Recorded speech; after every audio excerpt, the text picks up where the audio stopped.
Alright, let's dive into something that's been bubbling up in the media world. David Ellison's recent op-ed in the New York Times, and the drama surrounding the Paramount-Skydance-Warner Brothers Discovery merger. But before we get into the nitty-gritty, let me just say this. What a wild moment in media history. It's like watching a chess game where the pieces are companies worth billions, and the players are throwing around accusations of political bias like it's confetti. So let's break this down. First off, the hook. Why is a media mogul like David Ellison feeling the need to write a public confessional in the Times? Personally, I think it's because we're living in an era where every business move is scrutinized through a political lens. Ellison wants to bring more centrist programming to his networks, which, by the way, aligns with the views of most Americans. But in today's polarized climate, even that feels like a radical act. What makes this really interesting is that Ellison isn't some right-wing firebrand. He's positioning himself as a centrist, yet he's being treated like a heretic by progressive critics. It's like the media landscape has become so skewed that neutrality is now controversial.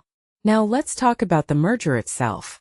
Ellison's bid to combine Paramount-Skydance with Warner Brothers Discovery is being challenged by a group of Democratic state attorneys general, led by California's Rob Bonta.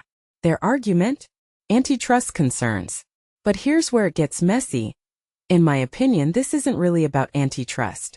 If you take a step back and think about it, these AGs are more worried about losing a progressive mouthpiece in CNN, which Ellison wants to acquire. It's not about protecting consumers or competition. It's about preserving a political echo chamber. And that's a detail I find fascinating. The lawsuit feels less like a legal challenge and more like a political stunt, especially when you consider that the merger was approved by the Trump DOJ without issue. One thing that immediately stands out is how Ellison is being painted as some kind of Trump ally, just because his dad, Larry Ellison, is friends with the former president. But here's the thing. David Ellison isn't running a MAGA network. If you look at CBS, where he appointed Bari Weiss to lead the news division, you'll see a focus on centrism, not right-wing ideology. Weiss is pro-Israel and anti-woke, sure, but that's not the same as being a Trump cheerleader. What many people don't realize is that centrism is actually a smart business move in today's media landscape. With audiences declining over progressive-leaning content, a more balanced approach might just be what the industry needs. Now, let's talk about the antitrust argument because it's honestly a bit of a joke. Bonta claims the merger will hurt consumers by reducing competition, but here's the reality. Paramount and WBD are struggling.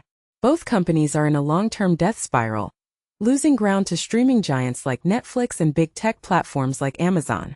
Combining them doesn't create a monopoly, it gives them a fighting chance. What this really suggests is that the AGs are either economically illiterate or deliberately ignoring the facts to score political points. And let's be real, it's probably the latter. What's most absurd about this whole situation is that the EU and the UK have already approved the merger, recognizing that combining two weak companies doesn't threaten competition. But in the US, we've got politicians like Bonta and New York's Tish James trying to block it for purely ideological reasons. It's not about protecting consumers or jobs. It's about stopping Ellison from shifting the media narrative toward the center. And that raises a deeper question. Why is centrism such a threat to these progressives? Maybe because it exposes the flaws in their own echo chamber. So where does this leave us? Personally, I think this merger drama is a symptom of a bigger issue in media. The politicization of everything. Ellison's confessional isn't just about his intentions. It's a reflection of how toxic the media environment has become. If bringing centrist programming to the table feels like a revolutionary act, we've got a problem. But hey, maybe this is the wake-up call the industry needs. What do you think? Is Ellison the villain here? Or is he just trying to fix a broken system?